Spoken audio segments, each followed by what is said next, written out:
wa yassir li amri wahlul 'uqdatan min lisani yafqahu qawli, amma ba'du. Alhamdulillah, sama-sama kita sayangi, kita muliakan Majelis Ta'lim Teratai, dan juga yang mengundang saya kemari, Ibu Made. Kita doakan mudah-mudahan senantiasa dalam limpahan rahmat ridha Allah Subhanahu wa taala. Dia beserta seluruh keluarganya insyaallah dipanjangkan umurnya, disehatkan badannya, dimudahkan urusannya, dikabulkan hajatnya, semakin diberkahi kehidupannya, dibahagiakan dunia akhiratnya. Bunda Ningrum yang saya tidak menyangka ada di sini, kita doakan semoga senantiasa dalam limpahan rahmat ridha Allah Subhanahu wa taala. Juga segenap hubabah, segenap syaraif, segenap pimpinan pondok pesantren, pimpinan majelis ta'lim, para sesepuh dari kota Jepara, dan juga semua pihak yang telah terlibat dalam acara ini. Mudah-mudahan Allah Subhanahu wa taala berkahi semuanya insyaallah dalam limpahan rahmat, dalam penjagaan, dalam kasih sayang dari Allah Subhanahu wa taala. Dan tentu saja semua yang hadir di majelis ini, baik ibu-ibu, kakak-kakak, adik-adik, anak-anak, yang semoga semuanya dirahmati dan dicintai Allah, disayangi dan disyafaati Nabi besar Muhammad sallallahu alaihi wasallam insyaallah. Amin ya rabbal alamin. Ini kali pertama saya datang ke kota Jepara. Mudah-mudahan bukan kali yang terakhir.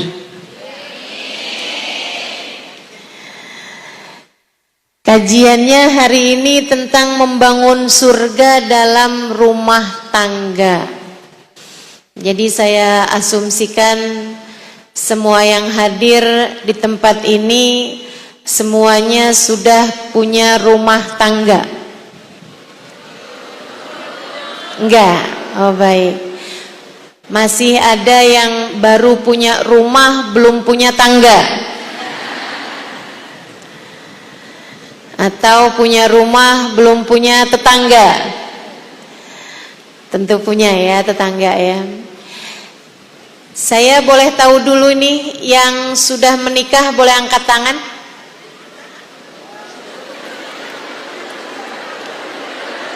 Yang sedang, yang masih jomblo atau sedang jomblo, artinya janda.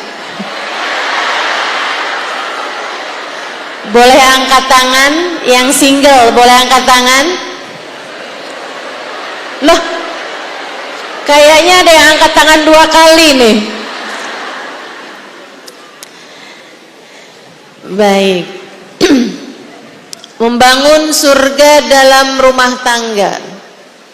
Rumah tangga tuh kalau bagus, kalau benar memang menjadi sekeping surga Allah Subhanahu wa taala di atas muka bumi.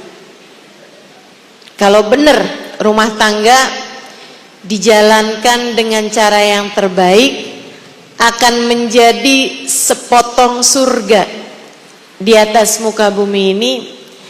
Berdasarkan hadisnya Nabi Muhammad alaihissalam, baiti jannati, rumahku adalah surgaku. Berdasarkan hadisnya Nabi Muhammad, ad-dunya mata' wa khairu mata'iha al-mar'atus salihah. Dunia ada surganya, dunia ada senangnya, dunia ada nikmatnya. Dan seindah-indah kenikmatan di bumi, sesurga-surganya bumi adalah al-mar'atus salihah, istri yang solehah. Jadi ketika kamu menjadi seorang istri dan kamu solehah, kamu menjadi seseorang yang menghadirkan surga di atas muka bumi ini. kamu menjadi bagian dari surga Allah Subhanahu wa taala di atas muka bumi. Saudariku sekalian yang saya muliakan, yang dimaksud dengan rumah tangga di sini adalah tentu saja sebuah pernikahan. Pernikahan yang baik akan mampu menghadirkan surga di atas muka bumi ini. Pernikahan yang baik itu pernikahan yang bagaimana? Pernikahan yang bernilai ibadah. Ini poin. Ini poin yang harus selalu kamu garis bawahi, atau para calon istri. Nikahmu adalah ibadahmu, jangan pernah lupakan itu. Maka untuk para istri, silahkan koreksi, silahkan lihat-lihat rumah tanggamu, pernikahanmu. Adakah ia sudah layak dianggap sebagai sebuah ibadah bagimu di hadapan Allah Subhanahu wa taala? Kalau kamu menghadapi suamimu dengan kesabaran, dengan senyuman, ada saling mengingatkan dalam kebaikan, ada istri yang mengingat untuk bersedekah, ada istri yang mengingatkan suaminya untuk berbuat baik kepada ibunya, saudara-saudarinya, tidak melupakan saudara-saudarinya. Rumah tangga yang semacam ini tentu pantas disebut sebagai sebuah ibadah yang mampu. Tapi silahkan bayangkan, istri yang kerjaannya ngomel, istri yang nuntut suami, saya nggak mau tahu ya, pokoknya besok kamu harus bawa uang sekian. Itu ibadah apa pemalakan? Ini istri apa mafia? Mafia rumah tangga nih kayaknya ya. Masya Allah.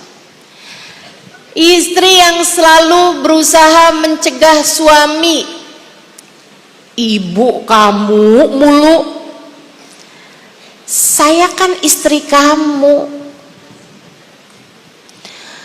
Kamu tuh selalu aja inget-inget adik kamu, kakak kamu, saudara kamu. Saya gimana? Anak-anak kita gimana? Padahal yang saya tahu, seorang laki-laki yang peduli kepada keluarganya, tentu dia akan sangat peduli kepada keluarga intinya, kepada istri dan anak-anaknya. Saudaranya aja dia urusin, masa anaknya nggak dia urusin? Saudariku sekalian saya muliakan, rumah tangga yang bernilai ibadah, itulah rumah tangga yang mendatangkan surga. Sekarang gimana caranya menjadikan rumah tangga kita bernilai ibadah yang cukup untuk membawa kita ke surga nantinya, sehingga rumah tangga kita menjadi surga di atas muka. Halnya benar, dua hal benar, ibadahnya bisa diterima. Tapi kalau dua hal ini nggak benar, ibadahnya nggak pantas diterima. Apa itu? Ibadah tuh biar jadi sah, biar layak diterima, biar benar mesti dua benar nih. Apa tuh? Yang pertama niat, yang kedua cara. Yang pertama niat, yang kedua cara. Kalau sekarang saya sholat, saya udah wudhu, saya menghadap kiblat, saya pakai mukena, nggak ada bawa najis, saya dalam keadaan suci, saya sholat. Sah apa enggak sholat saya? Sah. Tapi saya sholat niatnya usolli sunnat tarawih. Sekarang ya, saya niat sholat usolli sunnat tarawih, rok'atain lillahi ta'ala, Allahu Akbar. Sah apa enggak sholat saya? Enggak sah dong. Kenapa enggak sah? Salah di niat. Orang bukan Ramadan, orang bukan malam, kenapa kok niatnya sholat tarawih? Enggak sah. Atau bahkan, ini saya sholat 2 rakaat, usolli sunnat tahajud, rakaataini lillahi ta'ala, Allahu Akbar. Sekarang nih di jam 10 pagi ini, saya niat usolli sunnat tahajud, rakaatain lillahi ta'ala. Sah apa enggak salat saya? Enggak. Kenapa? Salah di niat. Kalau salah di niatnya, maka salah pula lah salatnya, walaupun caranya udah bener gitu. Niat tuh yang paling utama. Nabi Muhammad bilang innamal a'malu binniyat, segala perbuatan tergantung dari niatnya.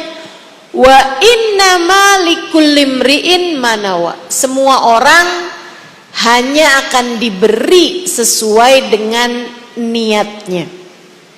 Nih kita nih sama-sama hadir di majelis ini, walaupun duduknya nggak sama rata, karena ada yang di atas, ada yang di bawah, ada yang di tangga, ada yang di tengah. Tapi sama-sama duduknya, bahkan ada yang di dalam, ada yang di luar. Sama-sama duduknya. Apakah nilai kita sama? Nggak sama. Apa yang bikin nggak sama? 2 hal tadi itu.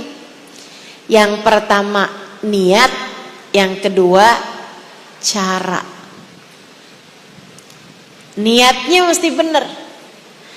Kalau yang datang niatnya memang ingin mendengarkan kajian, mudah-mudahan bisa membawa kebaikan yang akan saya amalkan dalam kehidupan, insya Allah dia dari sejak berangkat ke sini semua bernilai pahala di sisi Allah.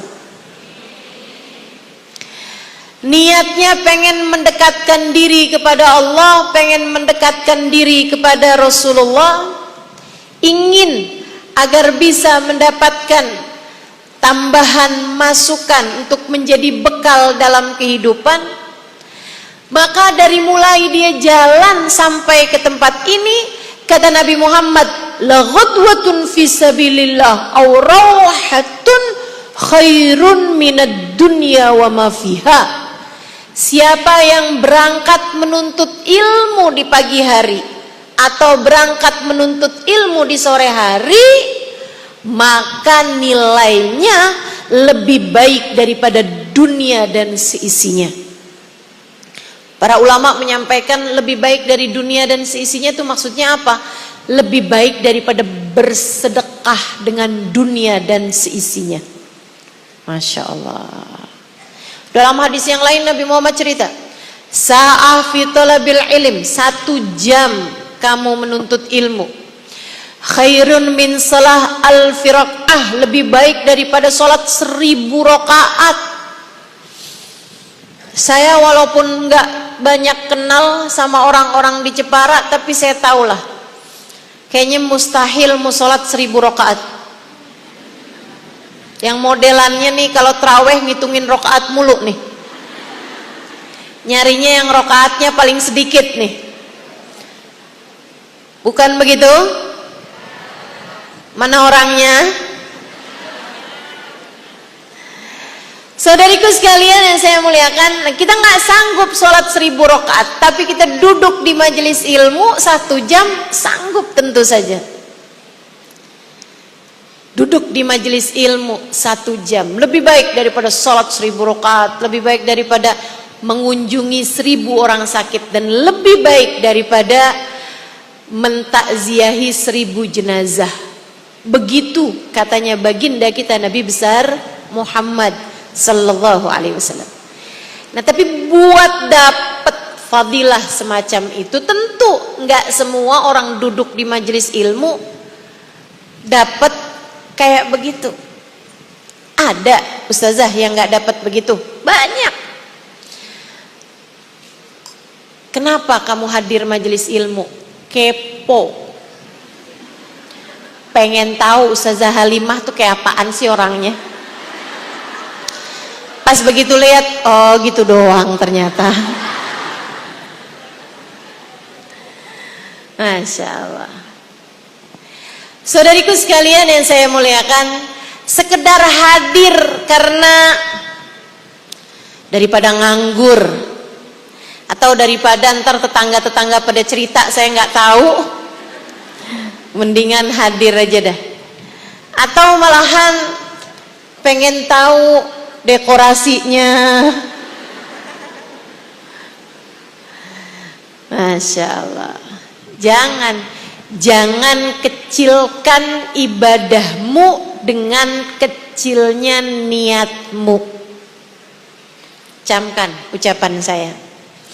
Jangan kecilkan nilai ibadahmu hanya karena kecilnya niatmu. Ada banyak orang-orang yang kayak begitu. Sholat duha, perbuatan bagus, amalan hebat.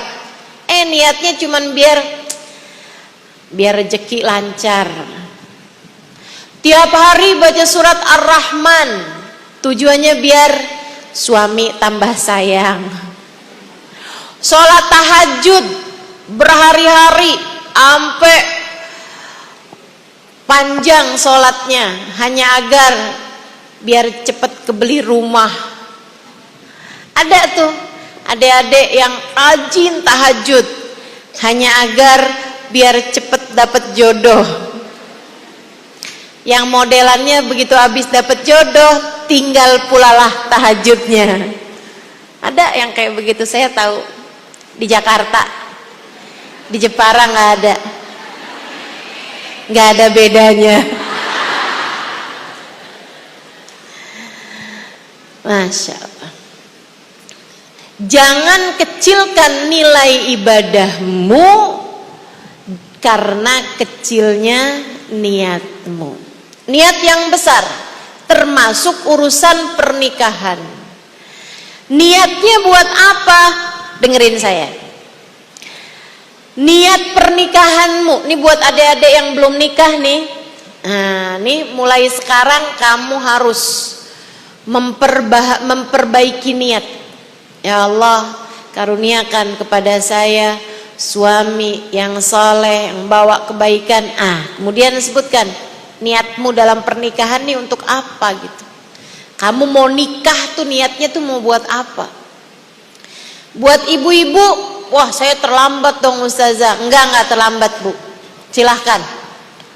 Bukan ganti suami maksud saya ya, akan tetapi memperbaharui niat dalam berumah tangga.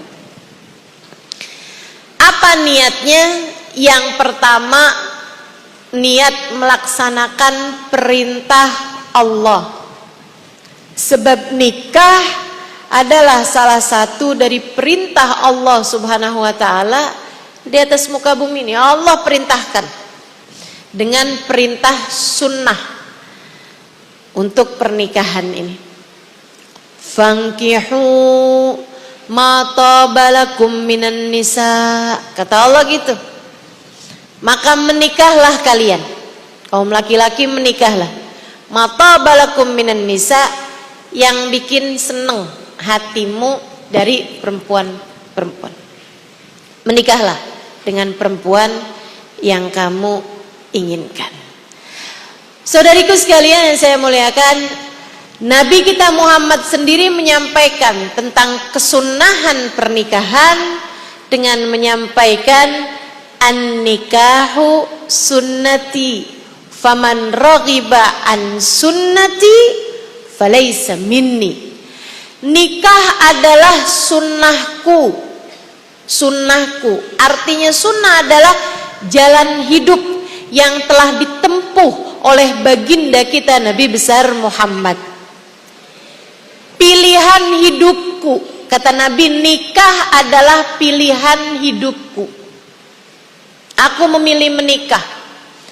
Maka sempurnanya orang Islam itu ketika ia mengikuti jalannya Nabi Muhammad. Tidak ada ceritanya dalam Islam orang menjadi sempurna dengan tidak menikah. Meninggalkan dunia semuanya nggak nikah, gitu ya. Kemudian dia menjadi sempurna, tidak begitu. Kesempurnaan orang Islam adalah dengan dia menikah. An-nikahu sunnati, kata Nabi. Nikah adalah sunnahku, adalah jalan hidupku. Faman raghiba an sunnati, siapa yang enggan terhadap pernikahan, tidak suka terhadap konsep pernikahan. Kenapa sih orang mesti disuruh nikah segala, ya ampun, ribet banget. Allah nggak tahu apa ya, ribet loh ngadepin mertua. Kenapa sih pakai segala ada sunnah gitu kan, sunnah nikah gitu. Saya lebih suka sama pendapatnya orang barat-barat aja dah. Nggak usah pakai nikah gitu, nggak ribet. Sama pendapatnya orang Jepang. Orang Jepang itu sekarang krisis anak. Saya belum lama ke Jepang, lebih banyak orang nenteng anjing daripada nenteng anak. Ada banyak sekolah-sekolah SD di Jepang tutup karena kekurangan murid. Kalau di Jepara udah kepenuhan, bolehlah pindah ke Jepang. Teman-teman sekalian yang saya muliakan, Islam ini tidak mengajarkan untuk seseorang menjadi jomblo gitu. Ya. Jadi Islam mensunnahkan pernikahan. An-nikahu sunnati. Faman raghiba an sunnati, siapa yang enggan, nggak suka terhadap konsep pernikahan, falaysa minni, kata Nabi Muhammad, dia tidak termasuk dari kelompokku. Dia enggan terhadap sunnahku, berarti tidak masuk dalam golonganku. Para ulama menyampaikan, ngeri nih sama hadis yang menyampaikan falaysa minni, dia tidak termasuk dari golonganku. Khawatir ketika meninggal dunia iman dicabut dari dalam hatinya sehingga dia mati dalam keadaan bukan sebagai umat Nabi Muhammad, bukan sebagai orang Islam. Iman telah tercabut dari dalam hatinya. Na'udzubillah min dzalik. Serem, ya. Tapi ini ancaman buat orang yang nggak suka konsep pernikahan, bukan orang yang tidak menikah karena memang tidak ada yang datang melamar. Bisa gimana ya Ustazah? Mau nikah, ditungguin jodohnya, hilalnya belum terbit-terbit juga. Kalau kayak begitu sih lain urusan, ya. Yang diancamkan oleh Nabi falaysa minni adalah orang-orang yang tidak suka terhadap pernikahan. Saya nggak mau nikah seumur hidup pokoknya saya nggak mau nikah. Kenapa? Ribet, nggak demen, nanti mesti ngurusin ini ngurusin itu. Nah itu yang diancamkan oleh Nabi Muhammad sebagai falaysa minni, bukan termasuk dari kelompok. Maka menikahlah, adik-adik, menikahlah. dengan niatan untuk melaksanakan perintah Allah dalam kehidupanmu.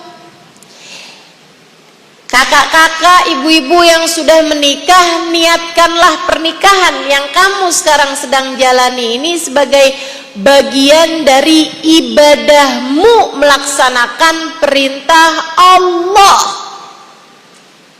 Allah perintahkan, kita laksanakan. Sami'na wa ata'na. Kau perintahkan dan kami pun melaksanakannya ya Allah. Saudariku sekalian yang saya muliakan, nikah niatkan melaksanakan perintah Allah.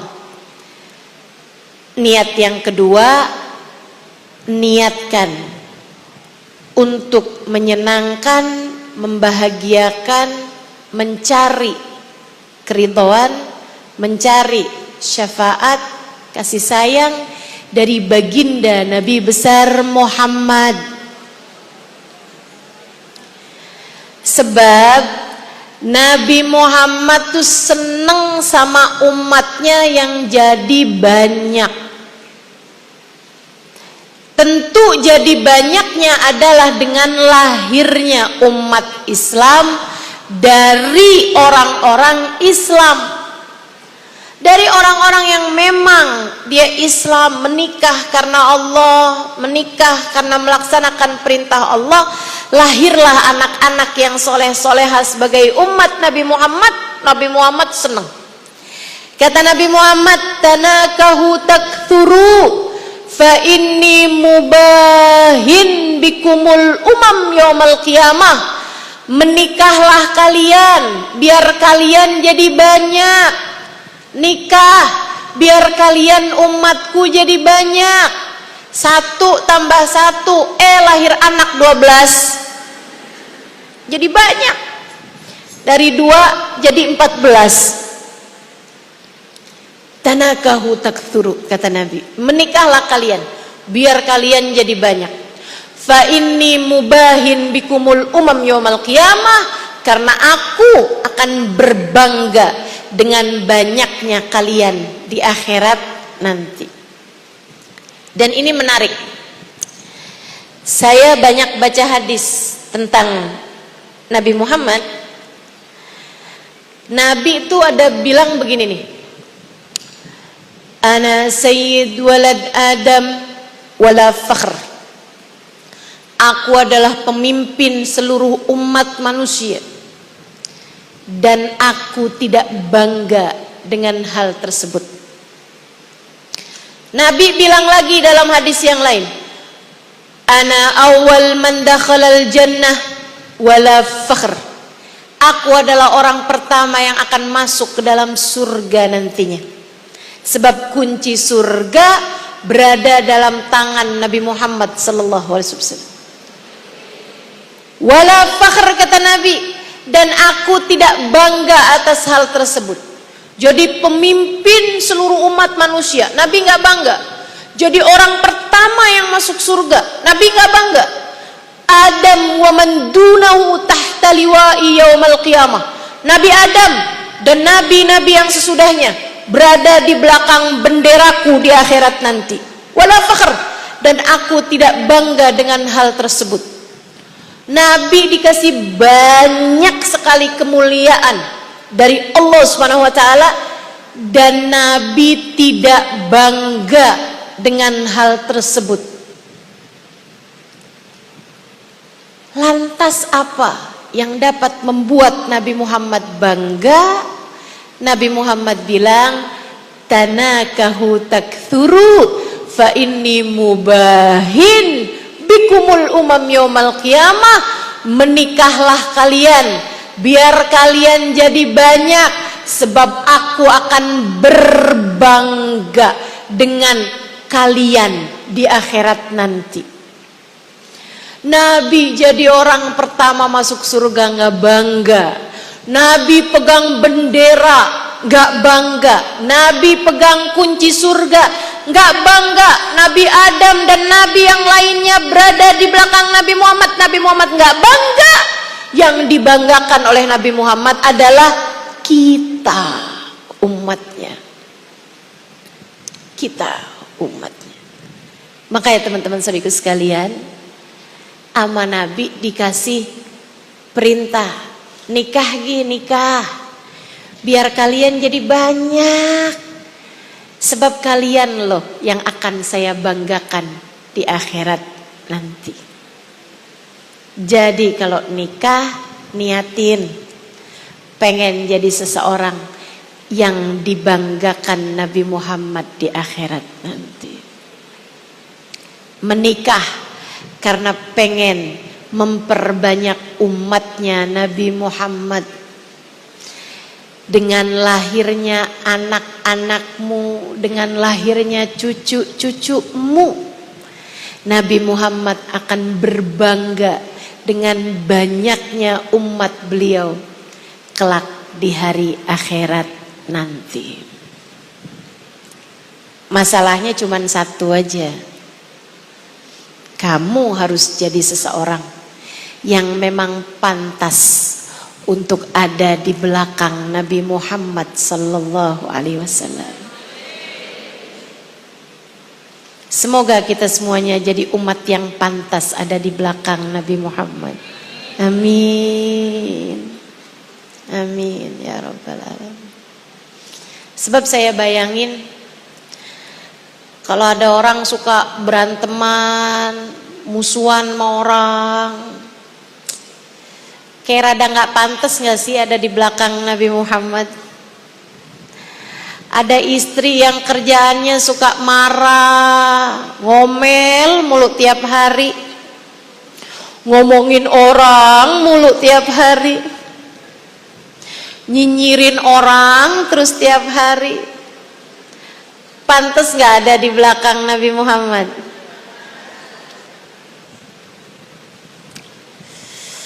Makanya kadang saya kalau ngaca tuh suka sedih gitu. Ya Allah, sudah pantaskah diri ini untuk membersamai Nabi Muhammad? Sudah cukup pantaskah diri ini untuk ada di belakang bendera Nabi Muhammad di akhirat nanti? Mari belajar memantaskan diri. Amin ya Rabbal. Jadi niatkan pernikahanmu sebagai caramu untuk mendekat kepada Allah dengan melaksanakan perintah Allah, dan niatkan pula untuk mendekat kepada Nabi Muhammad, memperbanyak umat Nabi besar Muhammad, dan melayakkan diri berada di belakang Nabi Muhammad di akhirat nanti. Amin ya rabbal alamin. Nikah bukan karena harta. Kenapa kamu pengen nikah? Biar gak terus-terusan jadi beban orang tua. Terus maksud kamu gak jadi beban orang tua, kamu mau nyari beban suami kamu gitu? Cuman memindahkan beban dari yang asalnya menjadi beban orang tua sekarang menjadi beban suami. Gak gitu konsepnya, Dek. Gak gitu konsepnya, Bu. Gak gitu. Jangan. Dari sejak kamu berada dalam rahim ibumu, nafkahmu, rizkimu tidak pernah dari siapapun, semuanya dari Allah Subhanahu wa ta'ala.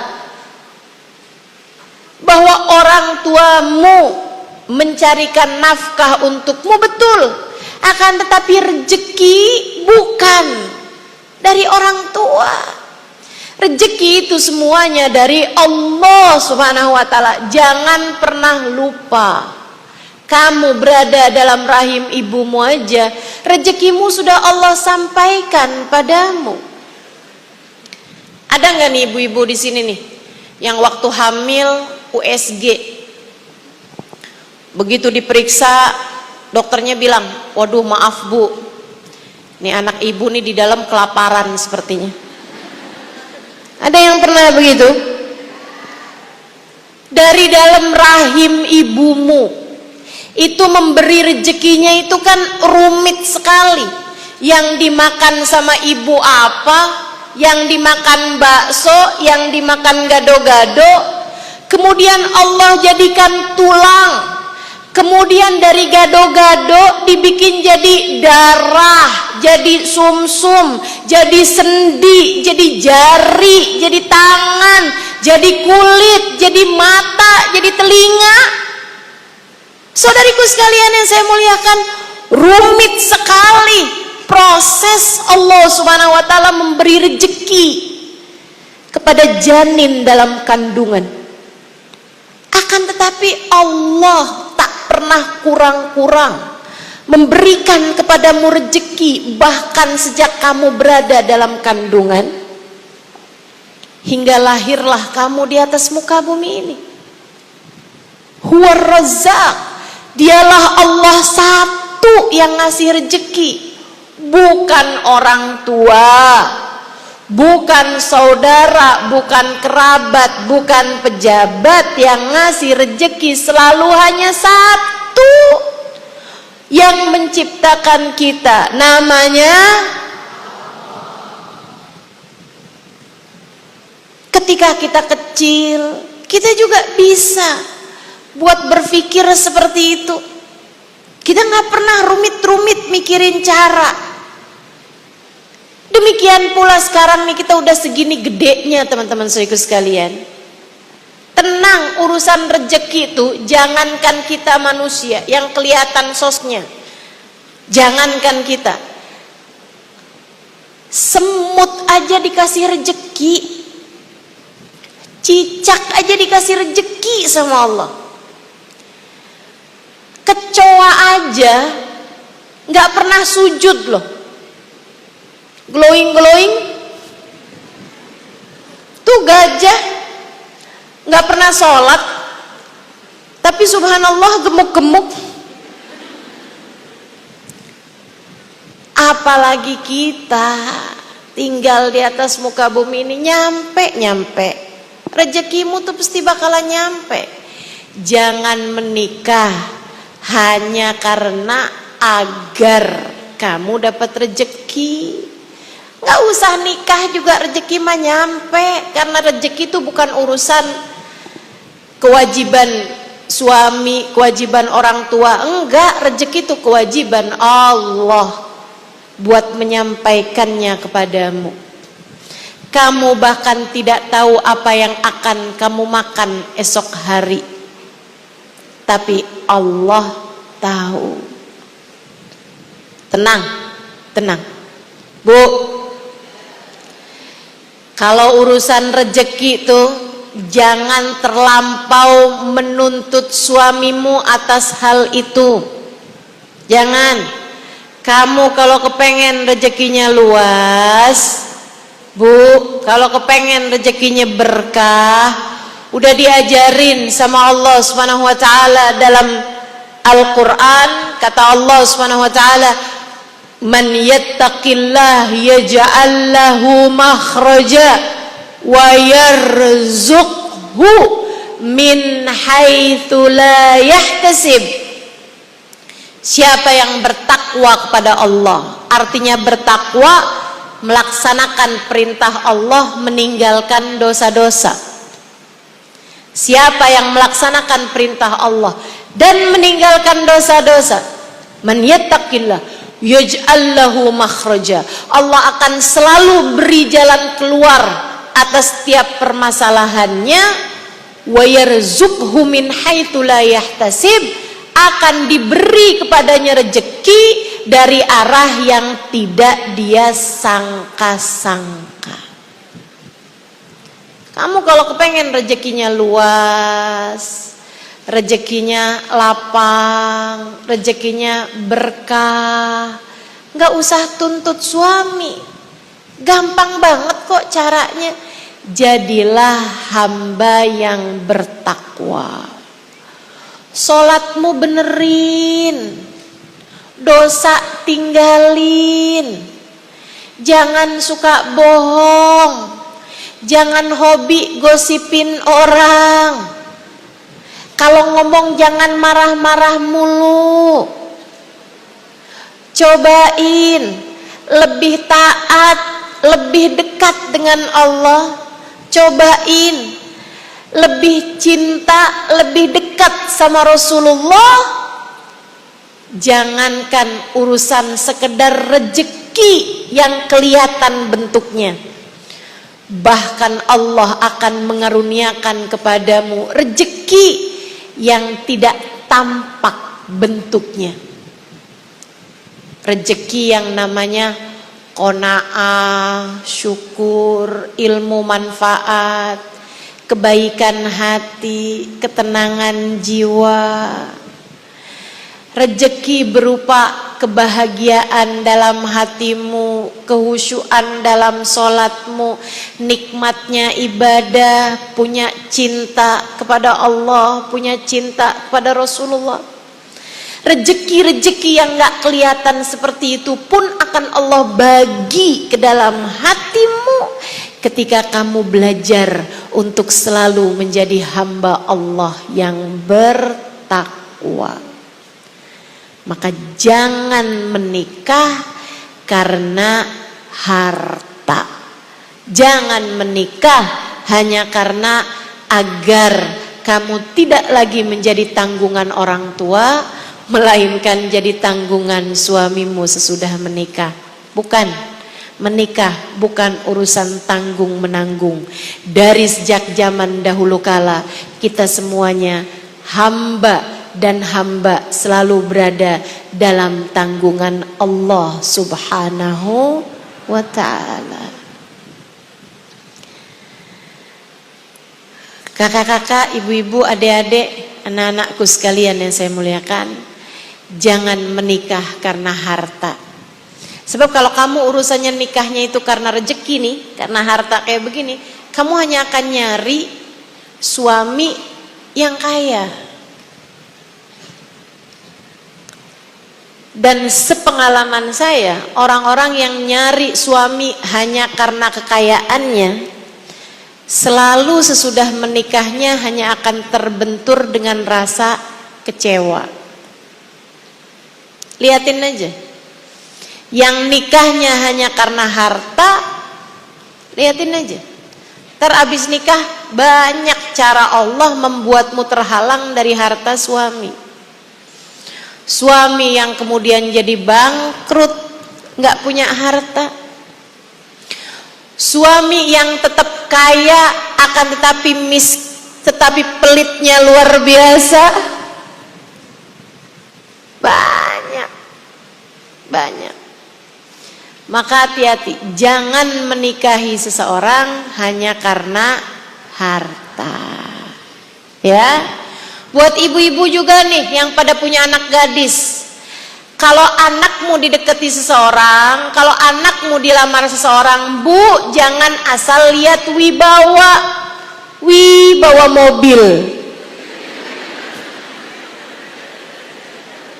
wibawa kartu kredit. Jangan ya, jangan karena dia udah punya apa gitu, jangan. Jangan nikahi anakmu hanya karena memandang hartanya. Kesian, nanti kecewa. Enggak anakmu, enggak kamunya. Jangan.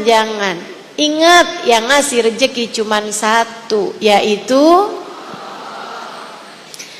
jangan juga menikah hanya karena rupa. Saya kalau nyari suami pokoknya harus yang paling ganteng, yang cakep. Biar kenapa? Biar saya nggak usah nonton drama Korea. Jadinya saya nontonin suami saya aja.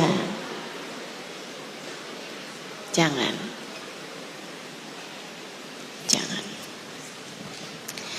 Jangan juga kamu menjadikan rupamu bagi yang dikaruniai kecantikan misalnya, atau diuji dengan kecantikan, jangan jadikan kecantikanmu sebagai caramu untuk bisa bertahan dalam pernikahan.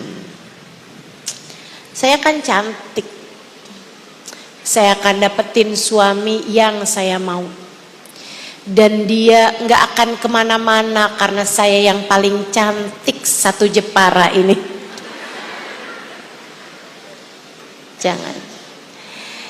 Jangan menikah karena rupa, dan jangan andalkan rupamu dalam pernikahan. Karena pernikahan bukan tentang harta, bukan tentang rupa. Pernikahan adalah ibadah.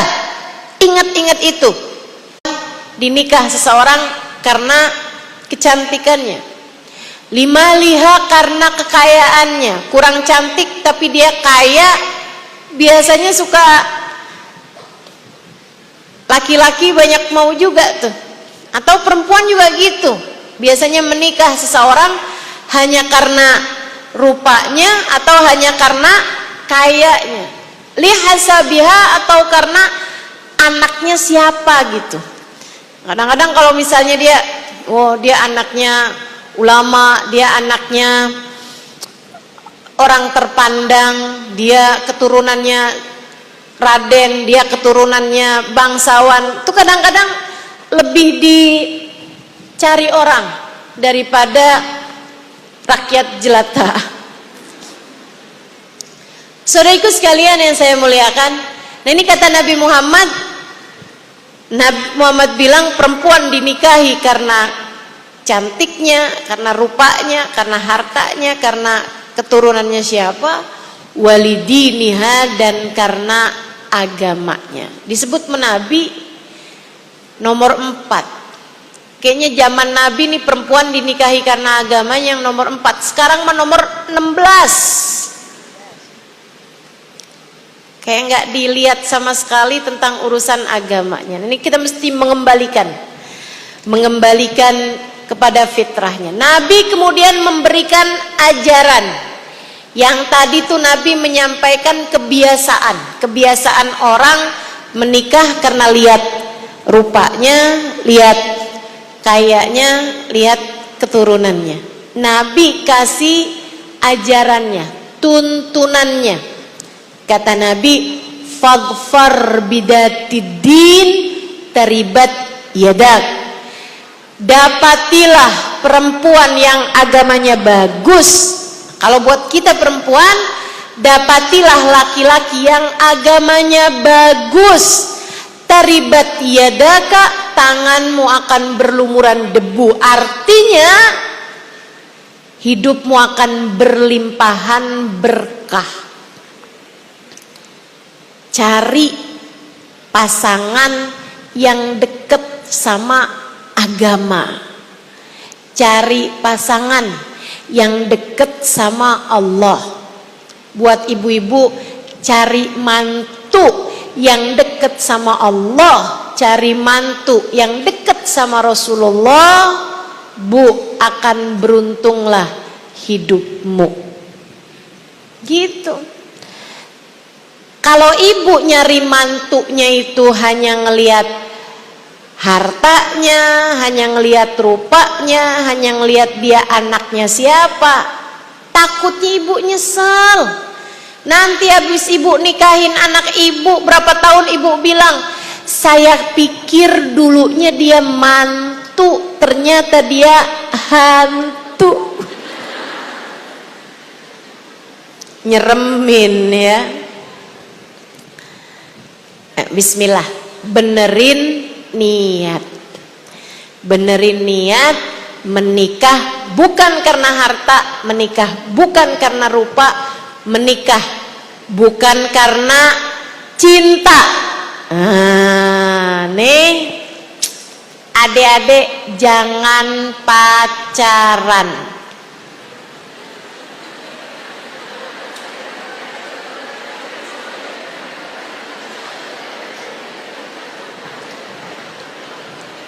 Adik-adik, jangan. Kenapa gitu Ustazah? Kan saya pacaran buat nyari jodoh, bukan.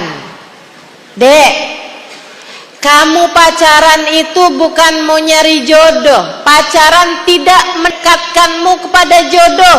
Ia membatasi pilihanmu terhadap jodoh. Sebab kalau hatimu sudah terlanjur kelihatan bagus. Betul? Orang tuh kalau udah jatuh cinta, nggak pernah denger tuh istilah. Katanya orang kalau lagi jatuh cinta, tai ayam rasa, bukan tai ayam deh kayaknya, tai kucing. Masya Allah. Saya nggak ngerti tuh ya, yang bikin istilah itu apa pernah nyoba gitu. Teman-teman saudaraku sekalian yang saya muliakan, cinta akan membutakanmu. Hasil penelitian secara psikologi manusia nih, otak manusia ketika diteliti, itu ketika sedang jatuh cinta, dia itu menjadi orang yang semacam kayak kena zat adiktif gitu. Jadi mabok, makanya istilahnya mabok cinta. Jadi nggak bisa berpikir sesuai logika. Cinta membuatmu tidak bisa berpikir sesuai logika. Jadinya jelek-jelek diterima aja. Kayaknya kelihatan bagus aja. Nanti habis nikah baru nyeselnya. Kenapa gitu? Karena saat pacaran kamu itu kenal cintanya bukan cinta yang murni, bukan cinta yang sejati, tapi cinta monyet. Dan itu ada masa kadaluarsanya. Tungguin aja, setahun, 2 tahun, 3 tahun, 4 tahun, 5 tahun yang bermula dengan aku tak sanggup hidup tanpamu, berakhir dengan aku tak sanggup lagi hidup denganmu. Cinta monyet, cintanya hilang, tinggal monyetnya. Siap-siap aja dimonyet-monyetin sama pasangannya. Jangan deh pacaran membuatmu terbatasi dari pilihan. Dek, ini saya kasih tahu. Halo? Orang kalau pacaran senengnya berdua-duaan. Betul? Itu sebenarnya nggak pernah berduaan, Dek, tapi rombongan. Saking aja dia nggak kelihatan. Rombongannya sama siapa? Nabi cerita. Kata Nabi Muhammad, ma khala rajul wa imra'ah illa wa syaitan thalithuhuma. Tidaklah berdua-duaan laki-laki dan perempuan, melainkan yang ketiganya adalah saking nggak kelihatan aja berdua-duaan gitu. Makanya saya nggak heran ada orang pacaran di atas kuburan. Kok nggak takut dia? Itu apa nggak takut ya?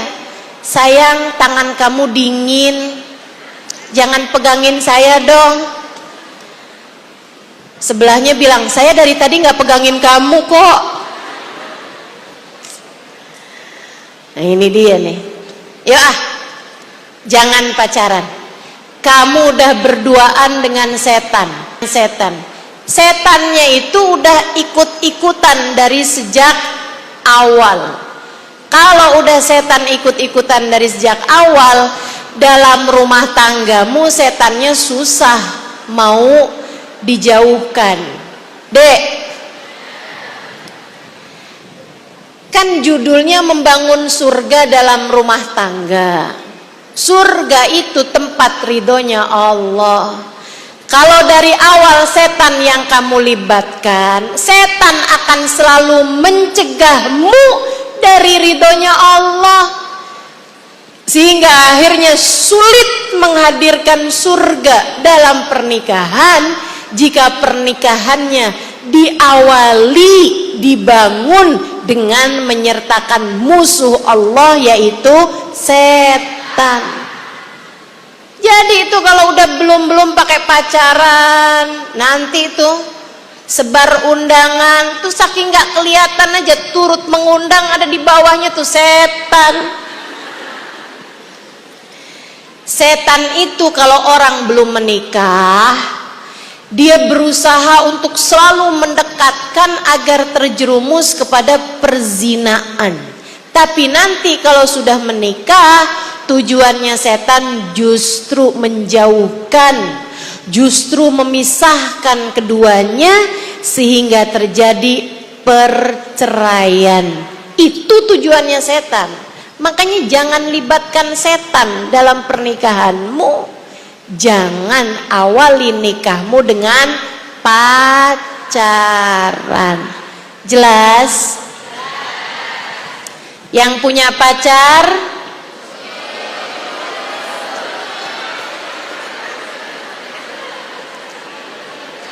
sampaikan padanya, putuskan atau halalkan.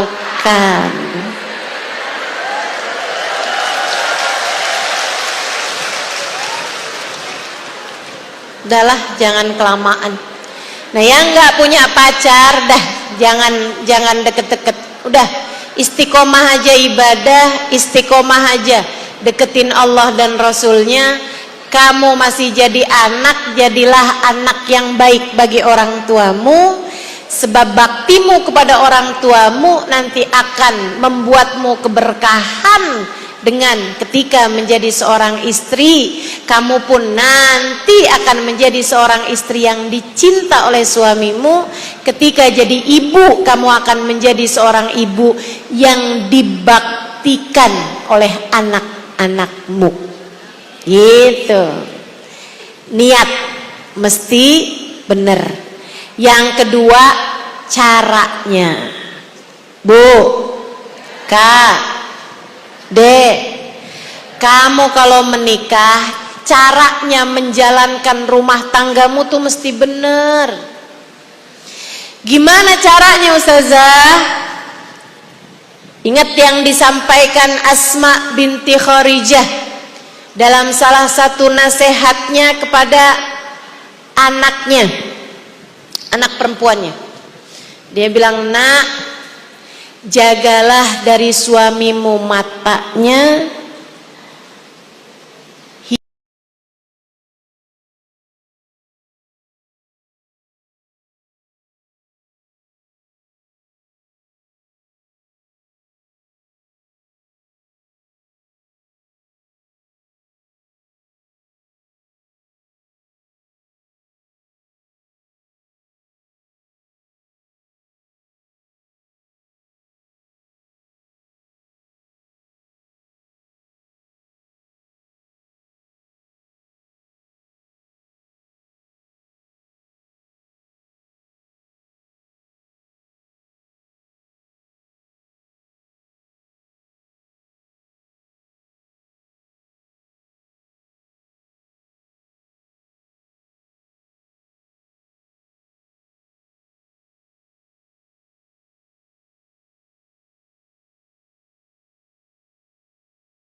kita untuk menjadi seorang istri yang membuat nyaman suami. Litaskunu ilaiha, kata Allah, agar kalian laki-laki merasa nyaman dengannya, dengan istrinya. Tujuan pernikahan tuh litaskunu ilaiha, biar nyaman dengan keberadaan istri. Saudaraku sekalian saya muliakan, kamu memakai wewangian karena Allah memerintahkan. Di hadapan suamimu kamu tampil wangi, kata Nabi Muhammad, laqiyallah wa rihuhu atyab minal misik, dia nanti akan berjumpa dengan Allah, baunya lebih wangi daripada bau kasturi, lebih wangi daripada bau misik. Teman-teman saudaraku sekalian yang saya muliakan, gitu. Itu sunnah, itu ibadah. Jadi kamu yang sudah menikah, saat kamu mandi niatkan ibadah. Saat kamu keramasan bersihin rambut, niatin ibadah. Saat kamu pakai sabun yang wangi, niatin ibadah. Habis itu kamu menggunakan minyak wangi di tubuhmu, niatin ibadah. Bukan ketika kamu mau keluar. Begitu teman-teman. Jaga. Begitu teman-teman. Jaga dari suamimu hidungnya. Gitu kan? Saya tahu nih, perempuan kalau udah di atas umur-umur 40-an tahun, biasanya tuh di samping tempat tidur yang dulunya aroma-aroma yang menyenangkan, biasanya ganti. Jadi pertolongan pertama di saat kecelakaan. Kalau bangun tidur batuk-batuk, bangun tidur badan pegel-pegel, begitu ya Bu ya? Ustazah kok tahu? Tahu, saya juga salah satunya. Berasa banget kalau udah di atas umur 40-an tahun ya. Makanya nih ibu-ibu nih, muka tuh bisa nggak menampakkan umur loh. Tapi saya tahu umur ibu-ibu nih dari caranya duduk.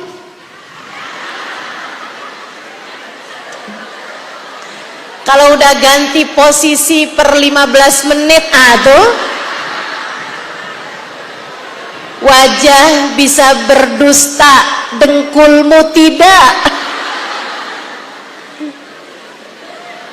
Makanya nih kalau ada yang nanya, Ustazah kok sekarang kalau bicara harus di kursi, itu dia. Umur sudah tak lagi muda, Masya Allah. Doakan mudah-mudahan biar sehat. Teman-teman saya ikut sekalian yang saya muliakan. Nah meskipun begitu, kita tetap, kalau ada suami kita di rumah, aroma tubuh kita haruslah terus terjaga. Jaga hidung suamimu, jangan biarkan ia mencium darimu selain bau wangi. Jaga matanya, penting. Jangan biarkan suamimu melihat darimu kecuali sesuatu yang indah, yang bagus. Maksudnya gimana? Walaupun kamu gak harus dandan menor di hadapan suami, gak harus mau ketemu sama suami pasang dulu bulu mata, pasang dulu maskara gitu, enggak harus begitu. Tapi sekurangnya yang kelihatan rapi, cakep gitu, yang kelihatan terawat gitu. Teman-teman saudaraku sekalian yang saya muliakan, sedih kalau lihat perempuan-perempuan kalau lagi di luar cantik-cantiknya luar biasa, tapi kalau di hadapan suaminya rambut nggak pernah disisir, pakai daster yang ada bolongnya,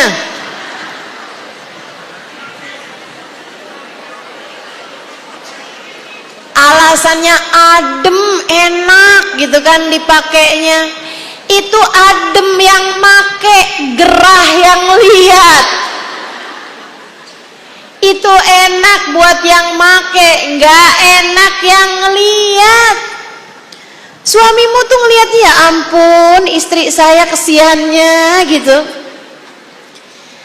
Ayolah teman-teman sekalian, punya baju yang bagus, pakai di rumah, di hadapan suami. Enggak harus juga kebaya, enggak. Maksud saya yang terlihat bagus, terawat gitu di hadapan suaminya. Saya ingat guru saya, almarhumah Ubabah Maryam bintil Habib Muhammad bin Abdul Al-Haddar. Orang Arab, Bu, beliau tinggal di Madinah. Orang Arab itu kalau tampil, kalau jalan keluar selalu tutup-tutup dengan baju warna hitam, cadar hitam. Di Arab-Arab semua kan seperti itu tuh ya. Tapi kalau mereka ada di rumah, terutama kalau di hadapan suami, wah itu bajunya bisa segala macam warna. Mereka dandan, mereka rapi di dalam rumah-rumah mereka. Beliau, Ubabah Maryam, ketika di Indonesia, kebetulan waktu itu beliau lama tinggal di Indonesia sekitar 3 bulan, berdakwah, pergi kemana-mana, dan saya yang mendampingi. Di awal-awal kali saya baru pulang dari Tarim, beliau tuh melihat Indonesia itu, perempuan di Indonesia dibalik. Kalau di jalan pada kelihatan cakep, kalau di rumah berantakan. Jadi beliau bilang gitu sama saya, Halimah, an-nisa fi biladik ya'kisin. Perempuan-perempuan di negara kamu nih kenapa dah pada suka dibalik-balik, kata beliau. Saya bilang, kenapa emang Ubabah? Mereka tuh kalau lagi keluar cakep-cakep bener, tapi giliran di rumahnya kayak jin. Saya bilang, emang Ubabah pernah lihat jin? Ya enggak, nyeremin bener kalau di luar. Sampai suaminya enggak pernah tertarik nonton film horor. Sehoror-horornya film horor, istri saya jauh lebih horor. Masya Allah. Enggak gitu caranya. Tampillah yang benar di hadapan suami. Niatin ibadah. Kamu pakai lipstik, kamu pakai bedak, pakai minyak wangi, pakai baju yang rapi di hadapan suami. Niatkan ibadah. Niatkan ibadah. Kalau habis masak, habis aroma-aroma yang gak enak, ya mandi, Bu. Ya mandi. Jangan baunya ikan asin, pete, jengkol, segala macam rupa ya. Bu, bawang-bawang semua nih. Ayolah, jagain, jagain. Yang rajin. Jaga mata suamimu. Itu secara zahir dengan tampilan, dan secara batinnya, Bu, Dek, kita tuh kalau senyum itu yang ngelihat seneng, betul nggak? Ibu-ibu nih, kalau saya nyampein dengan muka yang cemberut, terus saya bilangin, yang taat sama suami.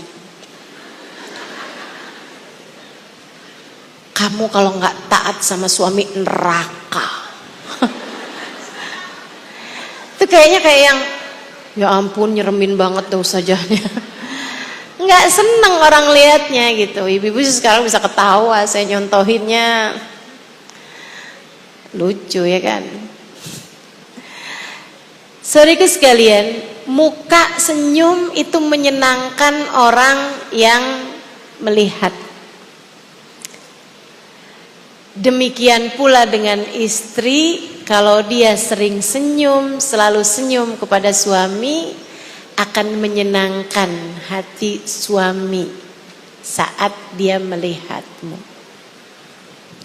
Punya nilai sangat besar. Kamu kepengen rumah tanggamu jadi surga, harus rumah tangga yang bernilai ibadah. Dan Nabi Muhammad pernah mengatakan, ibtisamak ala wajhi akhikal mu'min sadaqah. Senyummu di wajah seorang yang beriman bernilai sedekah, termasuk suamimu. atau lebih-lebih lagi suamimu. Jadi Bu, kalau orang senyum tuh sedekah, nah ibu senyum di hadapan suami, lipat-lipat ganda lagi pahalanya. Kita kan nggak bisa sering-sering sedekah, keterbatasan, kan begitu? Keterbatasan materi, keterbatasan kedermawanan. Terbatas materinya, terbatas juga hatinya. Mau sedekah gede-gede tuh kayak yang, ya ampun ntar gimana nih, ntar buat inian nggak ada, ntar buat itu nggak ada, kan suka mikir kayak begitu. Nah oke lah, kalau kita sedekah ala kadarnya, ya jangan ditinggal ya. Sedekah tetap harus sedekah. Selain daripada itu buat nambel kekurangan kita dalam sedekah, buat menambal biar kita di hari akhirat punya banyak pahala sedekah. Sering-seringlah tersenyum, terutamanya di hadapan suamimu. Suamimu sendiri, bukan suami orang. Jelas ya? Ibu-ibu, adik-adik, saudaraku sekalian yang saya muliakan, suami nih, kita kalau senyum nilai pahalanya besar. Saya baca di dalam kitab Ihya Ulumuddin, karyanya Al-Imam Al-Ghazali alaihi ridwanallah, tentang keadaan di padang mahsyar. Katanya Imam Ghazali, dasaran nas fi dhillin wahid, kalau manusia udah berada di hamparan yang satu di padang mahsyar, tiba-tiba terdengar suara gemuruh yang sangat dahsyat, terlihat cahaya yang sangat benderang, hingga semua orang di padang mahsyar ketakutan. Mereka pun segera menundukkan kepala. Mereka pikir Allah hendak menampakkan dirinya. Allah saya tajalla. Mereka pikir. Mereka pun menunduk semuanya. Kemudian saat itulah terdengar suara, ya ahlal mahsyar irfa'u ru'usakum, wahai penghuni mahsyar, angkat kembalilah pandangan mata kalian, angkat kembalilah kepala kalian.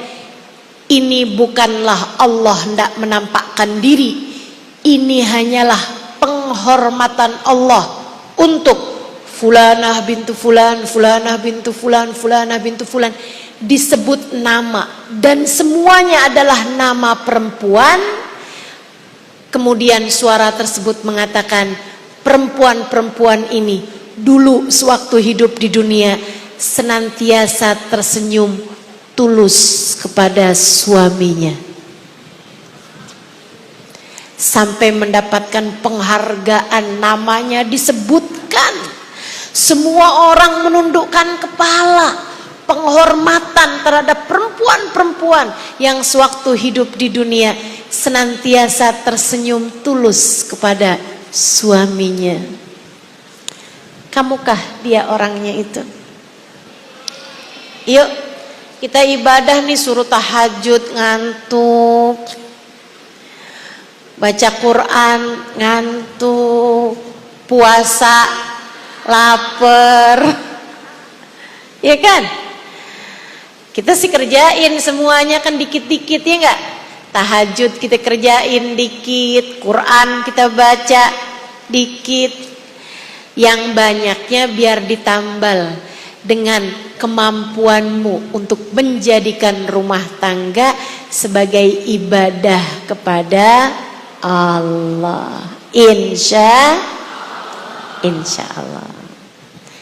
Belajar senyum kepada suaminya, belajar senyum kepada anak-anaknya, belajar senyum kepada orang tuanya, belajar senyum kepada saudara-saudarinya, belajar senyum biar kita ketulis banyak pahala di sisi insya. Yang terakhir katanya Sayyidah Asma bintu Kharijah, jagalah dari suamimu telinganya. Ini penting banget. Jangan biarkan suamimu mendengar darimu kalimat yang menyakitkan. Jangan biarkan suamimu mendengar darimu kalimat-kalimat kasar. Jangan biarkan suamimu mendengar darimu kalimat-kalimat kotor. Jaga telinga suamimu. Biarkan suamimu selalu mendengar darimu kalimat yang menenangkan. Panutan kita dalam berkehidupan, berumah tangga adalah seseorang yang kita tadi telah membacakan tawasul dengan menyebutkan namanya. Al-Hubabah, Sayyidah Khadijah bintu Khuwailid, istri baginda kita Nabi besar Muhammad. Tahukah kamu, Kak? Tahukah kamu, Bu, Dek? Sayyidah Khadijah ketika menjadi seorang istri, para ahli sejarah kehabisan istilah mendefinisikan kesolehahannya. Mereka hanya bisa berkata, innaha maqalat la inda zaujiha. Sesungguhnya Sayyidah Khadijah adalah seorang perempuan yang tidak pernah berkata tidak.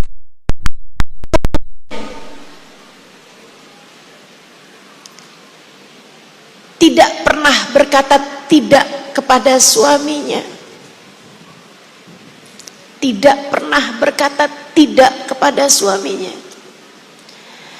Untukmu yang belum menikah, ketika mendengar kalimat ini, kamu mungkin hanya merasa biasa-biasa aja gitu. Nggak pernah berkata tidak kepada suaminya. Oh gampang. Saya nanti kalau jadi istri, saya akan jadi istri yang kayak begitu. Tidak pernah berkata tidak kepada suami saya. Dia belum tahu, Bu. Kalau jadi istri yang tidak pernah berkata tidak kepada suami, tidak semudah itu, Dek. Tanyakan sama yang udah jadi istri 20 tahun. Tanyakan sama yang udah jadi istri di atas 10 tahun. Betapa sulitnya mempraktekkan kalimat itu dalam kehidupan berumah tangga. Panutanmu Sayyidah Khadijah. Belajar, kita belajar. Mau yang udah nikah 10 tahun, 20 tahun, 30 tahun, bahkan 40, 50 tahun, yuk terus belajar buat jadi istri yang solehah. Istri yang tidak pernah berkata tidak kepada suaminya. Suaminya mau apa aja, lebih wasadik, marhaba, nggih, baik, siap. Apapun, selagi itu tidak membawamu kepada maksiat dan dosa-dosa. Apapun. Wah, berat sekali ya Ustazah. Tidak kok. Kalau dilaksanakan dengan penuh cinta kepada suami, bukan. Kalau kamu melaksanakan ini dengan sepenuh cinta kepada Allah, sepenuh cinta kepada Rasulullah, sepenuh cinta kepada surga yang akan menjadi tempat kembalimu nantinya. Makanya istri itu kalau solehah surganya dekat. Kata Nabi Muhammad, ayyumamra'atin salat fardaha, samat syahraha, wa ata'at zawjaha, faltadkhulil jannah min ayyi babin sya'at. Kalau ada seorang perempuan sholatnya bagus, puasanya nggak pernah tinggal, sholat fardu, sholat fardunya dikerjain. Andai nggak punya banyak sholat sunnah, puasa sunnahnya bagus, puasa wajibnya bagus, puasa Ramadannya bagus. Andai dia nggak pernah puasa sunnah, tapi dia punya tambahan ibadah berupa at-ta'at zaujah, dia menjadi istri yang solehah kepada suaminya, faltadkhulil jannah min ayyi babin sya'at, kalau dia meninggal dunia boleh pilih masuk surga manapun yang dia inginkan. Deket surganya buat istri-istri yang solehah. Kita belajar, jaga dari suamimu telinganya. Jangan suka mengurangi atau menghilangkan kebaikan-kebaikan suamimu. Itu yang paling menyakitkan hati seorang suami. Hati-hati Bu, Kak, Dek. Suami kamu itu paling sakit hatinya ketika kamu ngilang-ngilangin kebaikan-kebaikan dia. Kamu tuh gak pernah bahagiain saya. Hati-hati, hati-hati. Saya tuh sejak tinggal sama kamu 10 tahun saya gak pernah merasakan kebahagiaan. Hati-hati. Sampai kapan sih kamu terus-terusan membuat saya menderita? Hati-hati. Betapa sangat mudahnya lisan kita berkata kalimat yang seperti itu. Kamu gak pernah berbuat baik pada saya. Kamu selalu saja menyakiti hati saya. Itu kalimat yang paling menyakiti hati seorang suami. Nabi sampai menyebutkannya sebagai kalimat yang dapat menjerumuskan seorang perempuan ke dalam api neraka. Kata Nabi Muhammad, ayyuma imra'atin qalat li zawjiha ma ra'ait fika khairan qat tahwi biha fi nari jahannam sab'ina kharifa. Kalau ada seorang perempuan berkata kepada suaminya, aku tidak pernah kamu tidak pernah berbuat baik padaku sama sekali. Kamu selalu membuat aku menderita. Kamu selalu menyakiti hati saya. Kalimat yang seperti ini, kata Nabi Muhammad, membuat seorang perempuan tersebut terjerumus neraka jahanam 70 tahun lamanya. Hati-hati. Jaga telinga suamimu. Ucapkanlah kepadanya, kamu selalu dapat saya andalkan. Ucapkanlah sebagai gantinya, saya senang ada kamu di sini. Ucapkanlah sebagai gantinya, saya nggak bisa bayangkan betapa susahnya hidup saya kalau nggak ada kamu. Kalimat-kalimat tersebut membuat kuat hatinya. Bu, Kak, Dek, suamimu di luar sana banting tulang, peras keringat. Suamimu di luaran sana berusaha untuk bisa bekerja, memberikan nafkah bagi keluarga semampu yang dia bisa. Ada banyak godaan di luar, ada banyak hal-hal berat di luaran sana. Akankah kamu menjadi semakin memberatkan hidupnya ketika ia sudah pulang ke rumah? Tahukah kamu, ini sekedar gambaran, saya ketika baca hadis ini hangat hati saya. Saya ketika baca hadis ini hangat hati saya. Saya juga berharap hangat pula hatimu. Haru atas hadis ini. Nabi Muhammad menyampaikan, ayyuma rajulin bata kalan min syughlih bata maghfuran lah. Kata Nabi Muhammad, seorang laki-laki, seorang ayah, seorang suami yang tidur malam kelelahan bekerja, hingga mungkin sebagian dari suami kita mendengkur karena lelah seharian bekerja, ia tidur dalam keadaan ngorok misalnya, lelah sehalian bekerjanya. Bekerja untuk siapa? Untukmu istrinya, untuk anak-anakmu yang juga anak-anaknya. Kata Nabi Muhammad, kalau ada seorang laki-laki tidur malam dalam keadaan kelelahan, yang padahal ia tidur malamnya kelelahan karena bekerja untuk keluarganya, bukan kelelahan beribadah kepada Allah, bukan.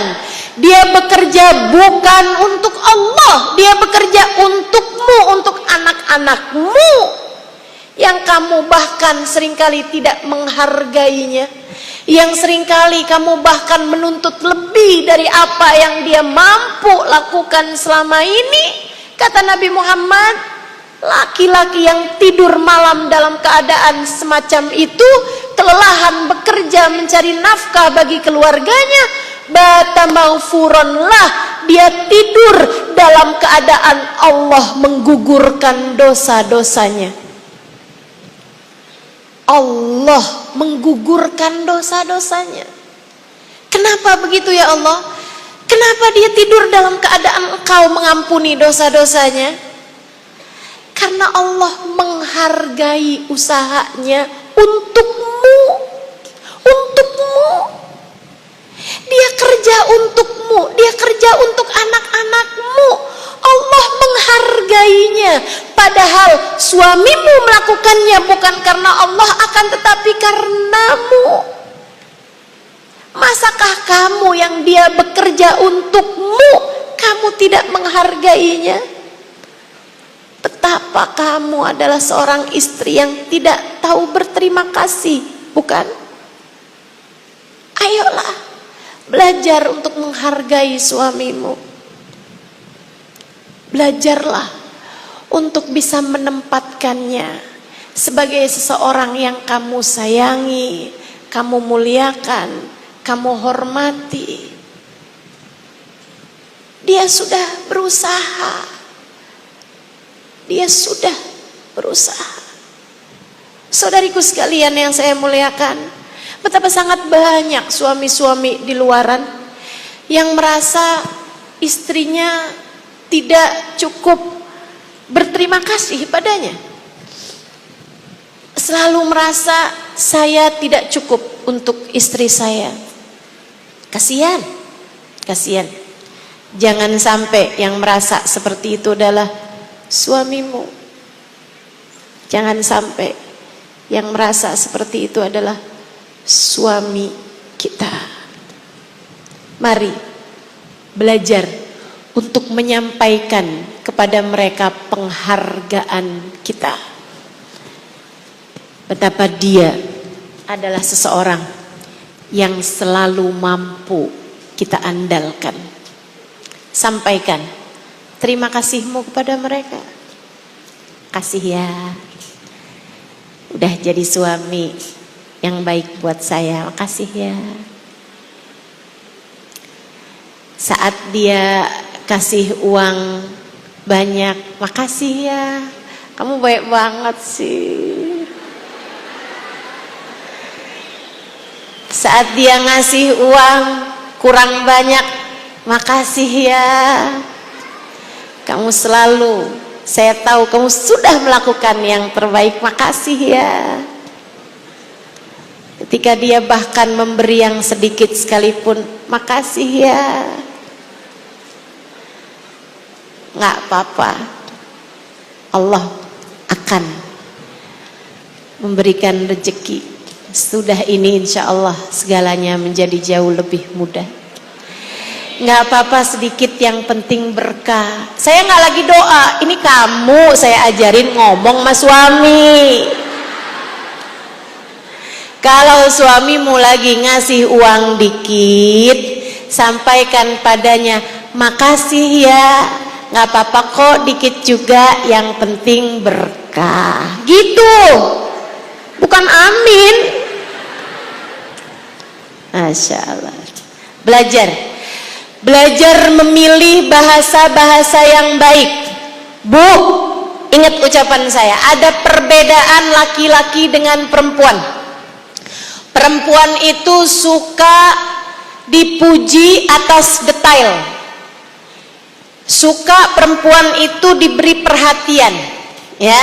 Kayak misalnya gitu, ada laki-laki yang bilang, suaminya bilang gitu, kamu kayaknya agak kurusan deh. Wah, seneng tuh. Kamu ada yang berubah loh. Kamu ganti potongan rambut ya? Ih, tambah cantik. Misal gitu. Waduh, kembang kempis hidungnya. Seneng bener tuh, ngaca mulu, senyum-senyum gitu. Perempuan suka diberi perhatian. Perempuan nih, kayak kamu, kayak saya, suka diberi perhatian. Kalau laki-laki kayak perempuan gitu ditanyain, kamu udah makan? Seneng. Makan pakai apa tadi? Misalnya gitu. Seneng. Makan di mana tadi? Seneng perempuan ditanya kayak begitu. Menunjukkan betapa perhatian suaminya. Kalau laki-laki ditanya kayak begitu nggak seneng. Laki-laki gitu kan dibilangin gitu, kamu udah makan? Nggak seneng laki-laki. Udah. Kamu makan sama siapa? Cemburu mulu sih. Sama teman-teman saya. Gitu. Teman-teman sih sekalian, beda gitu. Beda, emang otaknya beda. Laki-laki senengnya bukan perhatian, akan tetapi pengakuan. Laki-laki sukanya pengakuan. Pujian-pujian yang berupa pengakuan. Kayak gimana? Yang tadi telah saya contohkan. Kamu selalu bisa saya andalkan. Saya nggak tahu gimana ceritanya hidup saya kalau saya nggak kenal kamu. Gitu.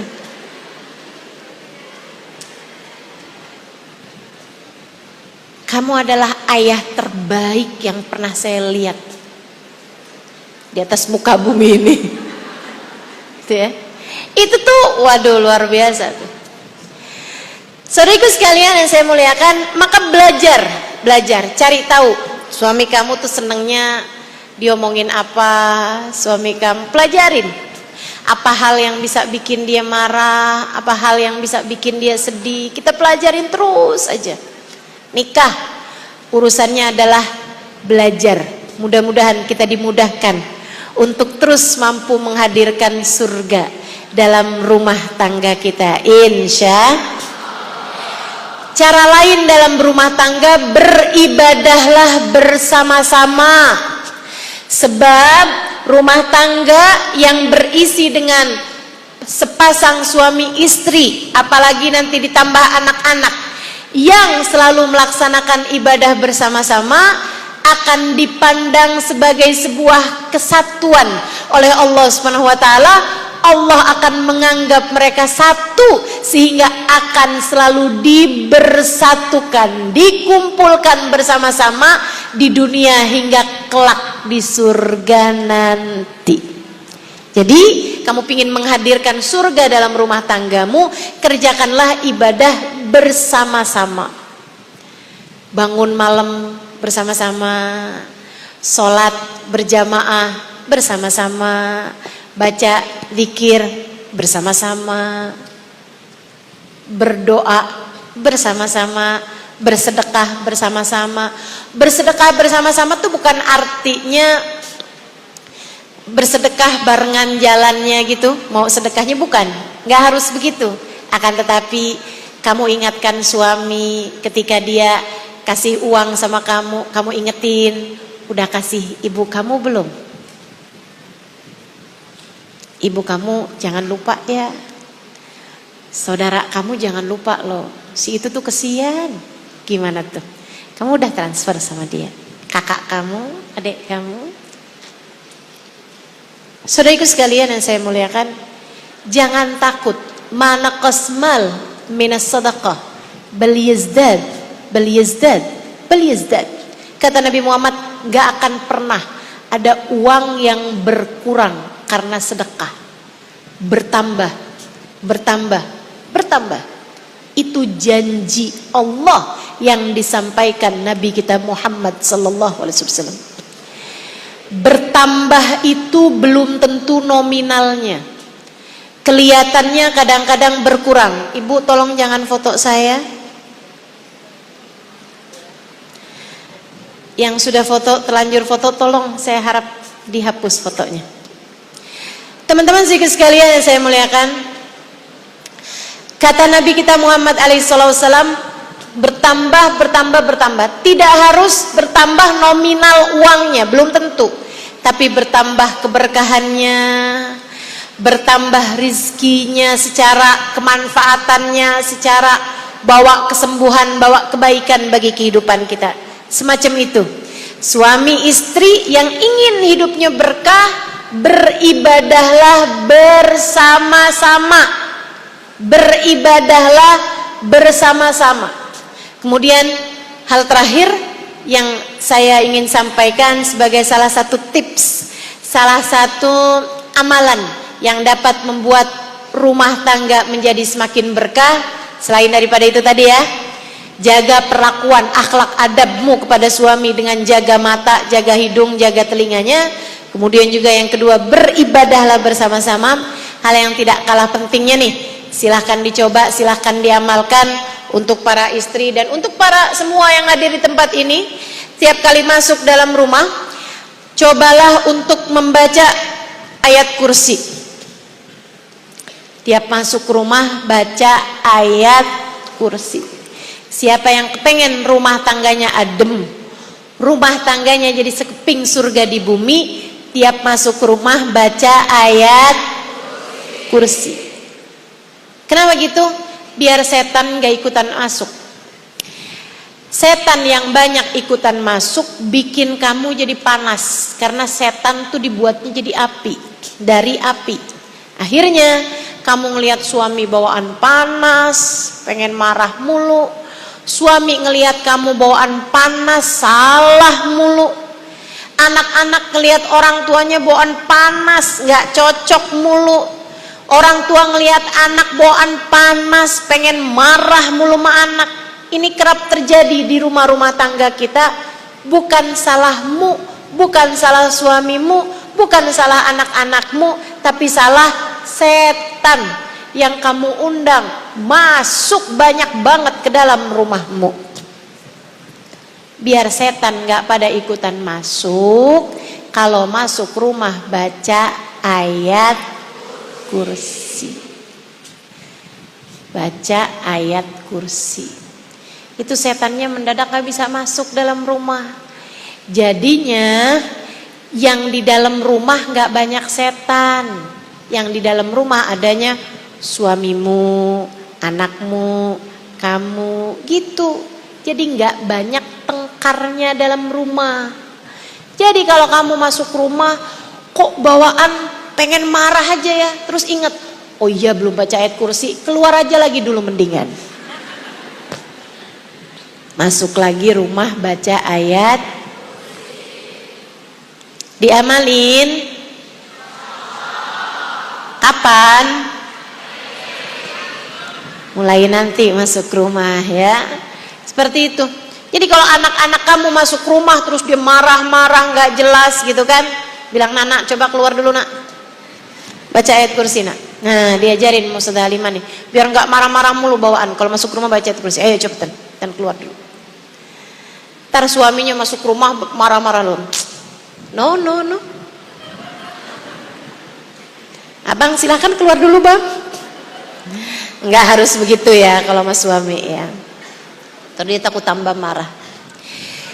Sedikit sekalian saya muliakan, siapa yang kepengen rumah tangganya rezekinya mudah, murah, tiap masuk rumah baca surat Al-Ikhlas. Ayat kursi apa Al-Ikhlas nih Ustazah? Ya dua-duanya dengan manfaat yang beda-beda. Berapa masing-masing, satu-satu aja. Ya kan? Masuk rumah, Assalamualaikum warahmatullahi wabarakatuh. Bismillahirrahmanirrahim. Qul huwallahu ahad. Allahus samad, lam yalid walam yulad walam yakul lahu kufuwan ahad.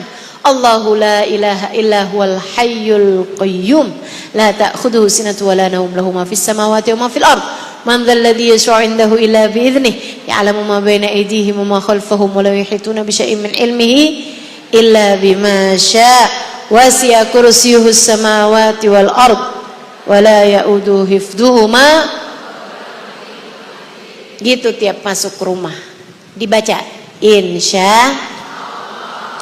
Kemudian, Ustazah, kenapa ya kayak rumah tangga saya ini sekarang nih dalam kondisi kayak agak kurang harmonis gitu.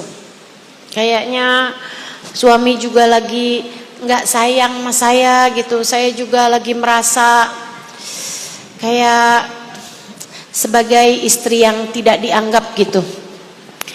Gimana ya Ustazah, apa yang harus saya lakukan? Selain daripada memperbaiki apa yang tadi telah saya sampaikan ya, coba belajar untuk melakukan hal-hal yang tadi telah saya sampaikan. Selain daripada itu, cobain masuk kamar baca laqad ja'akum rasulun min anfusikum azizun alaihi ma anittum harisun alaikum bil mu'minina Raufur Rahim. Tuh ayat itu. Baca tiap masuk kamar tidurmu bersama dengan suamimu. Ustazah, masalahnya udah pisah ranjang. Nah loh, kalau kayak gitu ngomong baik-baik dulu sama suami, minta maaf. Tapi yang salah dia Ustazah, udahlah, saya tahu kok. Saya sudah berumah tangga 20 tahun lebih. Jadi saya udah tahu. Istri itu kalau lagi ada permasalahan dalam rumah tangga, selalu merasa suami yang salah. Sama suaminya juga ngerasa gitu, istri saya yang salah. Itu nyari siapa yang salah duluan atau siapa yang sebenarnya salah, itu kayak nyari siapa duluan antara telur sama ayam. Nggak kelar-kelar, nggak rampung-rampung pembahasannya. Jadi daripada begitu, lebih baik tanggalkan egomu, hilangkan gengsimu, datanglah kepada suamimu, kemudian katakan padanya, maafkan saya. Beres urusan. Ada banyak permasalahan dalam rumah tangga yang sebenarnya rontok dengan kalimat maafkan saya. Sebab permasalahan dalam rumah tangga, meskipun sepertinya gunung yang sangat besar, seringkali diawali dari kerikil-kerikil kecil yang datang dalam rumah tangga. Jadi masalahnya tuh kecil-kecil yang menggunung, gak pernah jadi benar-benar besar. Maka selagi kamu masih berposisi sebagai istri, jangan gengsi, jangan susah buat mulai berkata, maafkan saya. Maafkan saya. Yuk belajar. Nggak usah kasih makan ego berlebihan, nggak usah kasih makan gengsi abis-abisan.